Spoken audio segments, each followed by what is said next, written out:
Okay, hey everybody, Amanda here. I'm going to show you today how and what we would need to set up a PA catheter and what we would do if we needed to insert this at the bedside.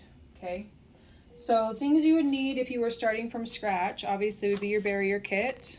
Okay, the swan-ganz catheter. This is the continuous cardiac output combo, and then the introducer that you need is the introducer with a MAC. And it says right up here, it's a double lumen.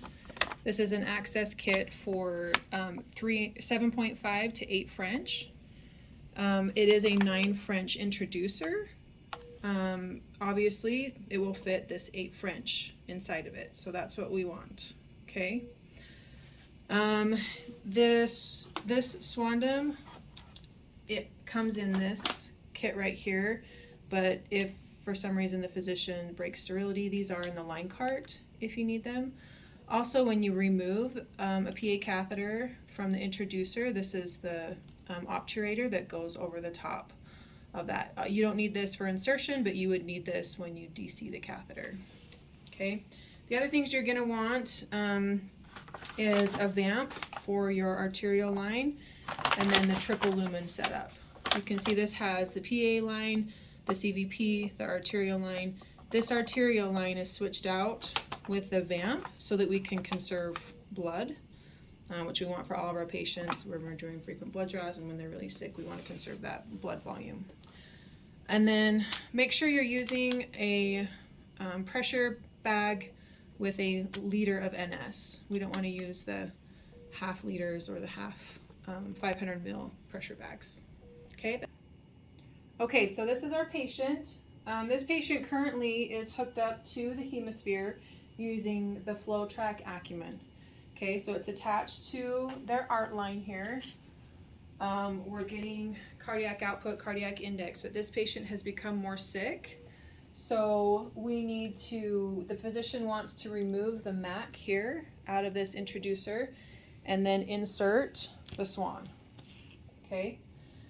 So I'm going to show you how we do that.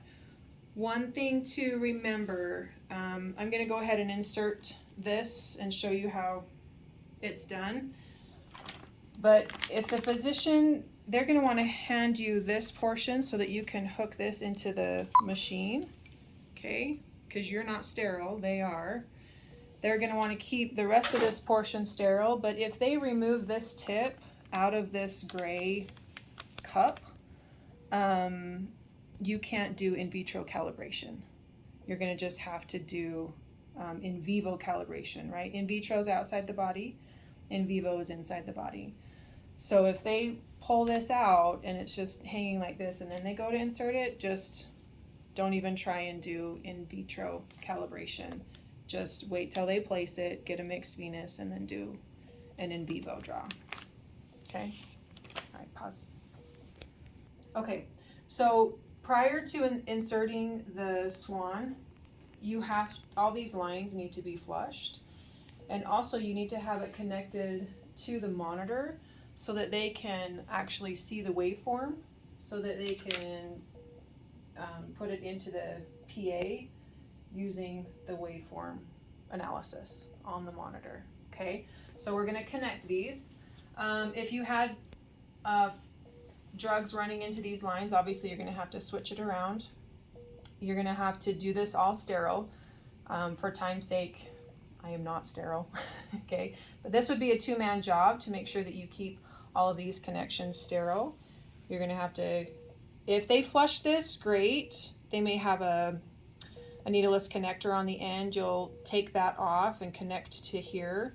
You're going to have to clamp that line and connect it. All of your lines here should all be flushed, but you can flush this through. Okay, and then your VIP port, you can just have a needleless connector on there and flush that, because that's not going to be connected to the machine. And then your PA line. Again, you don't want a needleless connector between these two connections. You want to just connect it to the 3-way stopcock. If you don't have that 3-way in there, that's fine. You do have another 3-way here, so you could without that three-way, just connect straight like that, okay? I like to have a three-way in between just because it's closer if I need to do mixed venous draw. Okay, and then with our Hemosphere, it is already hooked up, but you're going to connect your red line into the second port. You can disconnect your green. Okay, and then this is your key. Remember, this is what can never be disconnected once it's connected. You never want to break that connection. Okay, and then your other line, this big guy, plugs into the Hemosphere here. If you don't have one of these, they do slide out, so you need to make sure you go get one that has one of these connections. Connect that here, and then connect this. It only goes one way, okay? You can see the arrow there connects, and then this just screws on.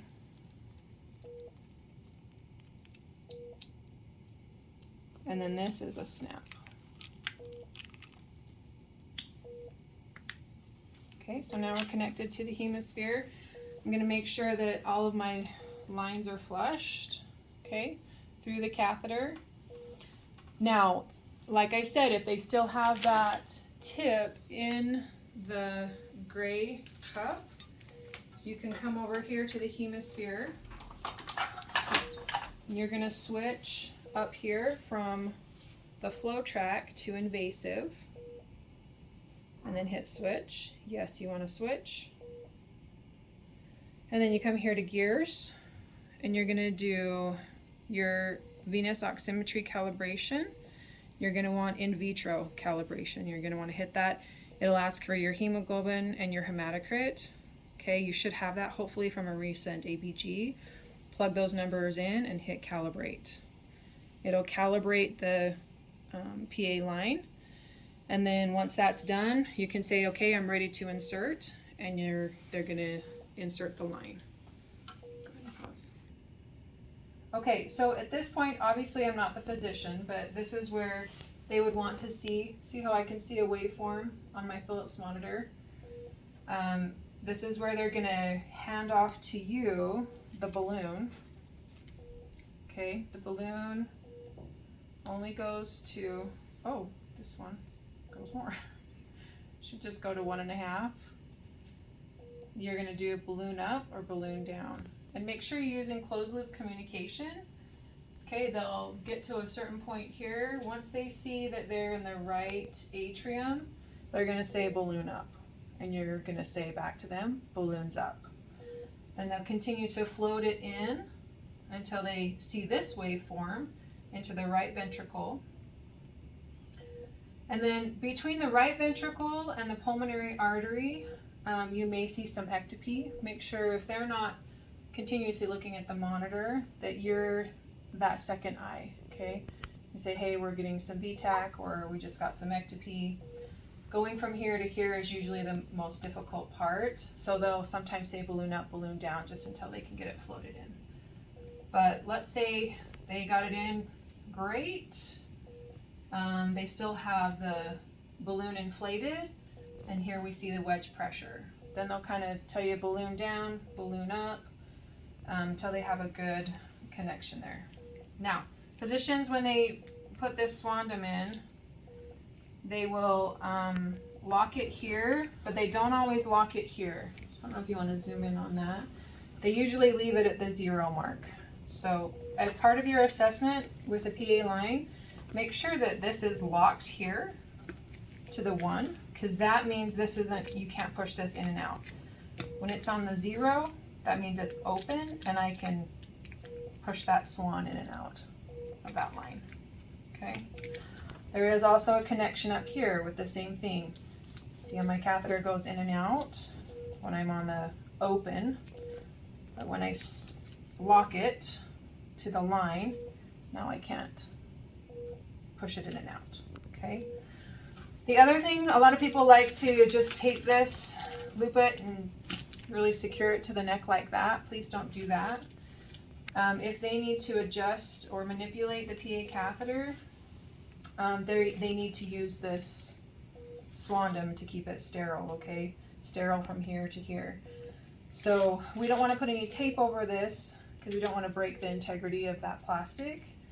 You're going to want to take your line and tape it really good here to the chest, and then just leave this looped, okay? So take a tegaderm and tape it really good right there. That also helps keep your lines intact and keeps it kind of off the weight of the neck of the patient, and all the weight's down here. And you can hook it up onto your hookup here at the top. Okay. When you're assigning your connectors, your wire connectors into here, to know where to put them or to change the label, you're going to want to go up here to this accordion, and you can see here I've got the art line in this port, the CVP in this port, and the PA here. You can always click on that and change the label. Say my PA was in that line, I can change it to, oops, I can change it to PA. But you actually have to deactivate the PA line first and then change the label. Oops, oh my gosh. Change label, PAP. Okay, does that make sense? So once you get to that point, you're ready to monitor this patient. One thing to note, say you did not get the in vitro calibration before the swan was inserted. You're going to have to go over here. This will be grayed out. In vitro will be grayed out. In vivo is the only option that you'll have. You're going to want to get a mixed venous. Where do we draw a mixed venous from? Always from the PA line, right? So you're going to want to draw from the port here or the one here. I like to put a 3-way on right here just because it's closer to the line. Draw a mixed venous. Have your respiratory therapist run it for you. Actually, before you draw, you go to in vivo calibration. It is calibrating, and then it will actually tell you to draw. So set up your machine first. Takes about 25 seconds.